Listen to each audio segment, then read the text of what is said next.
What वृक्ष की छांव में बसती है अखंड सौभाग्य की शक्ति। जहाँ सच्चे मन से की गई पूजा बदल देती है जीवन की दिशा। जहाँ एक पत्नी की अटूट श्रद्धा ने यमराज को भी झुकने पर मजबूर कर दिया। जय माता दी। आप सभी का स्वागत है हमारे इस पावन धार्मिक वीडियो में। आज हम बात करेंगे वट सावित्री व्रत की। जानेंगे इसकी महिमा, पूजा विधि, व्रत नियम, पालन का सही समय और सुनेंगे माता सावित्री की अद्भुत कथा, जिसे सुनने मात्र से अखंड सौभाग्य, सुख, समृद्धि और परिवार में खुशहाली का आशीर्वाद प्राप्त होता है। तो वीडियो को अंत तक जरूर देखिए और कमेंट में सच्चे मन से लिखिए जय मां सावित्री। हिंदू धर्म में वट सावित्री का व्रत विशेष महत्व बताया गया है। यह व्रत सुहागिन महिलाएं अपने पति की लंबी आयु, अच्छे स्वास्थ्य और सुखी वैवाहिक जीवन के लिए रखती हैं। मान्यता है कि जिस प्रकार माता सावित्री ने अपने तप, बुद्धि और पतिव्रता धर्म से अपने पति सत्यवान को मृत्यु के मुख से वापस ले आई थी, उसी प्रकार यह व्रत हर स्त्री के जीवन में सुख और रक्षा का आशीर्वाद लाता है। वट वृक्ष को ब्रह्मा, विष्णु और महेश का स्वरूप माना गया है। इस वृक्ष की पूजा करने से जीवन में स्थिरता, परिवार में शांति और सौभाग्य बना रहता है। अब जानते हैं व्रत के नियम।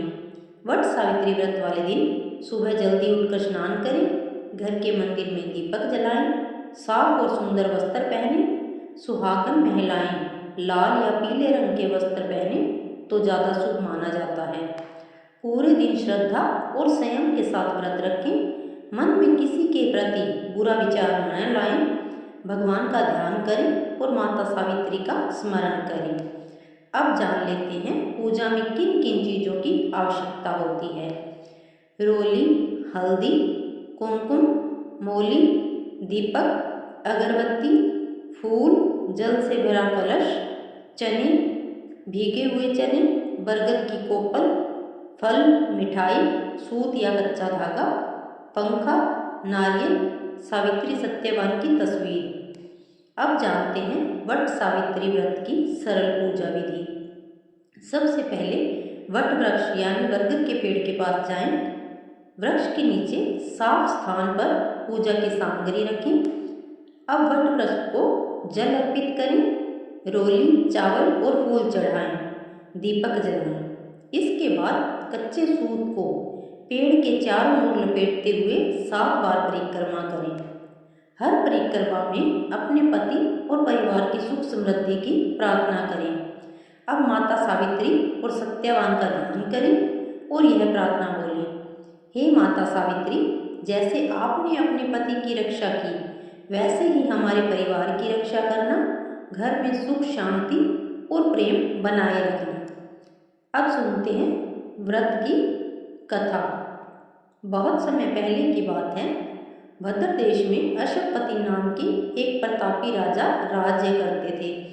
उनके पास धन दौलत, वैभव और सुख सुविधाओं की कोई कमी नहीं थी, लेकिन उनकी कोई संतान नहीं थी। राजा और रानी ने वर्षों तक माता सावित्री की कठोर तपस्या की। उनकी भक्ति से प्रसन्न होकर देवी प्रकट हुई और बोली, राजन, तुम्हारे घर एक तेजस्विनी कन्या जन्म लेगी। कुछ समय बाद राजा के घर एक सुंदर कन्या का जन्म हुआ। उसका नाम रखा गया सावित्री। सावित्री बचपन से ही बहुत तेजस्विनी, बुद्धिमान और संस्कारी थी। जब विवाह योग्य हुई तो उनके लिए योग्य वर की खोज शुरू हुई। एक दिन सावित्री वन में गई और उन्होंने सत्यवान नाम के राजकुमार को देखा। सत्यवान बहुत ही सरल, धर्मात्मा और माता पिता की सेवा करने वाले थे। सावित्री ने मन ही मन उन्हें अपना पति मान लिया। जब यह बात महर्षि नारद को पता चली तो उन्होंने राजा अशोकपति से कहा, सत्यवान गुणवान तो है, लेकिन उनकी आयु बहुत कम है। विवाह के 1 वर्ष बाद उनकी मृत्यु निश्चित है।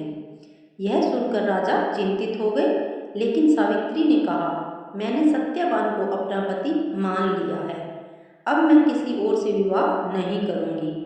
अतः सावित्री और सत्यवान का विवाह हो गया। सावित्री अपने सास ससुर की सेवा में लग गई। दिन बीतते गए और वह समय भी पास आने लगा जब सत्यवान की मृत्यु निश्चित थी। जिस दिन सत्यवान की मृत्यु का समय था, उस दिन सावित्री ने कठोर व्रत रखा। उन्होंने पूरा दिन भगवान का ध्यान किया।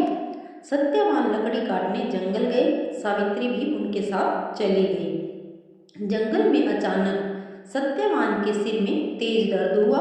वे सावित्री की गोद में सिर रखकर लेट गए और कुछ ही क्षणों में उनके प्राण निकल गए।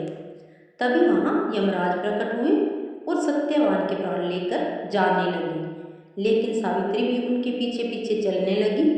यमराज ने कहा, देवी अब लौट जाओ, यह संसार का नियम है।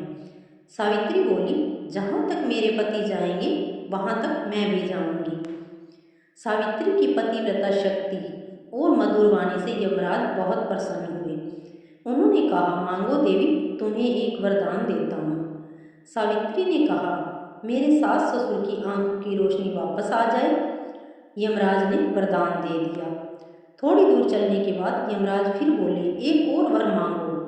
सावित्री बोली, मेरे ससुर को उनका खोया हुआ राज्य वापस मिल जाए।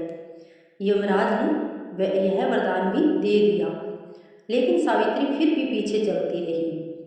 अब यमराज ने तीसरा वरदान देने को कहा। सावित्री बोली, मुझे 100 पुत्रों का आशीर्वाद दीजिए। यमराज ने तुरंत वरदान दे दिया, लेकिन कुछ दूर जाने के बाद उन्हें अपनी भूल का एहसास हुआ।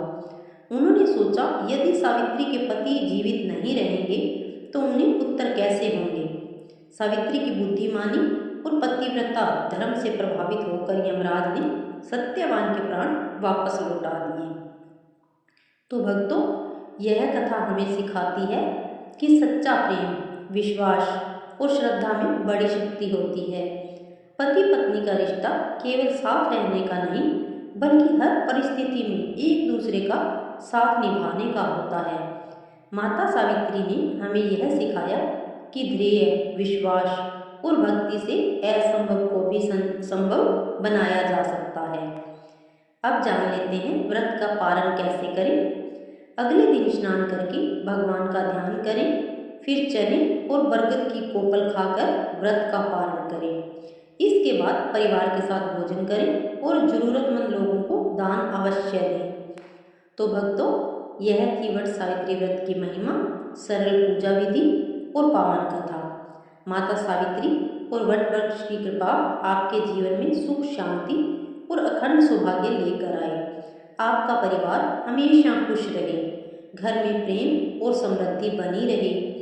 अगर आपको यह कथा अच्छी लगी हो तो वीडियो को लाइक जरूर करें, चैनल को सब्सक्राइब करें और कमेंट में लिखें, जय माता सावित्री, जय वट वृक्ष देव की।